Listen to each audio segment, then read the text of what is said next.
सभी सत्संग प्रेमियों को मेरा सत्संगी प्रणाम। तो मित्रों, हम लोग चर्चा कर रहे थे इस चर्चा के प्रथम भाग में, जो चर्चा इस समय जारी है, अंधकार से प्रकाश की ओर धर्म पर जो चर्चा जारी है।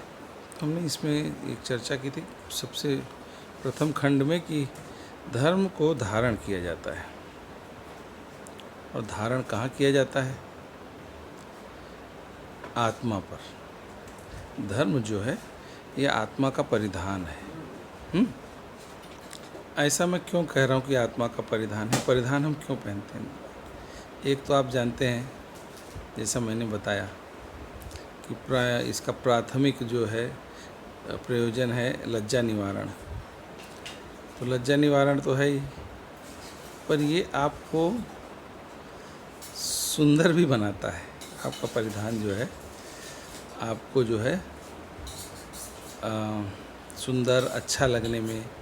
तो धर्म एक ऐसा परिधान है जो आपकी आत्मा का परिधान है। वो आपकी आत्मा को सुंदर बनाता है, आपकी आत्मा को सुंदर बनाता है। तो इस प्रकार कहा गया है कि धर्म को हम धारण करते हैं। तो ये बात, कॉन्सेप्ट इतना जो है हमारे थोड़ा क्लियर हुआ कि धर्म को धारण करते हैं, कैसे करते हैं, क्यों करते हैं, क्या है। और ये हमारी आत्मा का सौंदर्य कई गुना बढ़ा देता है। और जब आत्मा का सौंदर्य बढ़ेगा तो निश्चित ही है कि आप कुछ सकारात्मक ही योगदान देंगे ना। तो ये आपको ले जाएगा ईश्वर के मार्ग में, ईश्वर की ओर प्रेरित करेगा चलने के लिए। और ईश्वर की ओर जाने का मतलब ही है कि आप एक अच्छे, एक सद्भाव, सद्विचार, सन्मार्ग को पकड़ करके आगे बढ़ रहे हैं जीवन में अपने। इसीलिए अंधकार से प्रकाश की ओर। अच्छा, तरह तरह की चर्चाओं में तरह तरह देवी देवताओं में की बातें आती हैं, और क्योंकि इस समय अब पितृपक्ष चल रहा है तो मैं इस पर थोड़ा सा चर्चा अवश्य इस सत्संग में करना चाहूँगा कि पितृपक्ष जो हम मना रहे हैं इसका महत्व क्या है, क्यों है। जैसे भिन्न भिन्न प्रकार के देवी देवता हमारे सनातन धर्म में बताए गए हैं, उसी प्रकार से पितरों को भी, जो हमारे पितर हैं, दिवंगत हैं, उनको भी देवताओं की श्रेणी में रखा गया है। तो उनके तर्पण, उनकी शांति, उनकी आत्मा की समृद्धि के लिए, उनके पुण्य कर्म में वृद्धि के लिए कुछ ऐसे पुण्य कर्म हम करते हैं जिनसे उनके लिए कुछ योगदान हो सके। उनके पुण्य कर्मों के लिए वे जहाँ भी हों, जिस प्रकार भी हों, उनकी आत्मा को शांति मिल सके, या जिस भी रूप में हो उन्हें किसी प्रकार का लाभ पहुंच सके।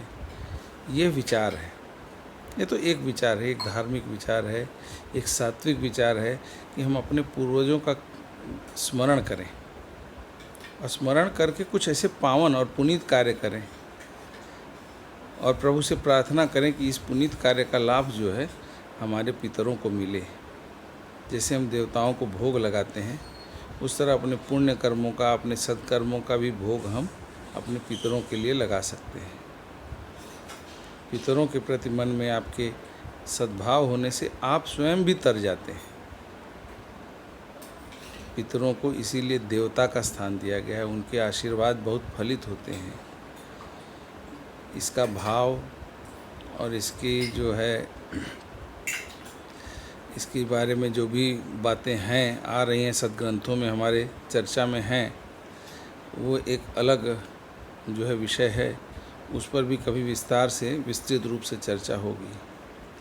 पर मैंने यहाँ इस तथ्य का उल्लेख करना अनिवार्य समझा इस पितृपक्ष में कि हमारे पितर भी हमारे देवता होते हैं। उनको देवता का स्थान दिया गया है, वही मान दिया गया है। इसीलिए उनके लिए कुछ कार्यक्रम निर्धारित किए गए हैं, कुछ क्रियाकलाप निर्धारित किए गए हैं, जो वर्ष में एक बार इस कालखंड में, इस कालावधि में हम करते हैं। और मैं अपने पितरों को बारंबार प्रणाम करता हूँ और उनको प्रणाम करते हुए ही ये सब निवेदन कर रहा हूँ। और मेरा अनुरोध है कि आप भी सच्चे मन से, अच्छे मन से अपने पितरों का स्मरण करें, यथाशक्ति जहाँ तक हो सके। कोई, मैं ये नहीं कहता कि ज़बरदस्ती, लेकिन जो यथाशक्ति भक्ति की जो बात कही गई है, जहाँ तक हो सके जो भी उनके लिए सत्कर्म जिनका प्रावधान है, या जो भी सत्कर्म आप कर सकते हैं, आपकी पहुंच में है, आपकी सक्षमता में है, जो आपके दायरे में है, वो अवश्य कीजिए उनके नाम पर। क्योंकि वो थे इसलिए हम हैं, हमारा वर्तमान इसीलिए है क्योंकि हमारा भूतकाल वे थे। वे न होते तो हम न होते। एक प्रकार से आप इसको ऋण की तरह भी समझ सकते हैं कि अपने अस्तित्व का एक ऋण एक प्रकार से आप चुका रहे हैं। हालांकि मैं इस भाव में नहीं ले जाना चाहता, ना मैं खुद जाता हूँ कभी, इस मानसिकता में नहीं डालता किसी को ये ऋण वाली इस प्रकार की, लेकिन ऐसे समझने के लिए मैं कह रहा हूँ, ऐसा बताया जाता है।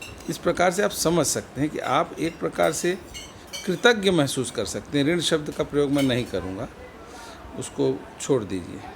तो ये कृतज्ञता व्यक्त करने का एक अवसर होता है हम सब के लिए अपने पूर्वजों के प्रति। तो मैं अपने पूर्वजों को प्रणाम करते हुए, उनको वंदन करते हुए, उनको नमन करते हुए आज की चर्चा को यहीं विराम देता हूँ। जय श्री राम।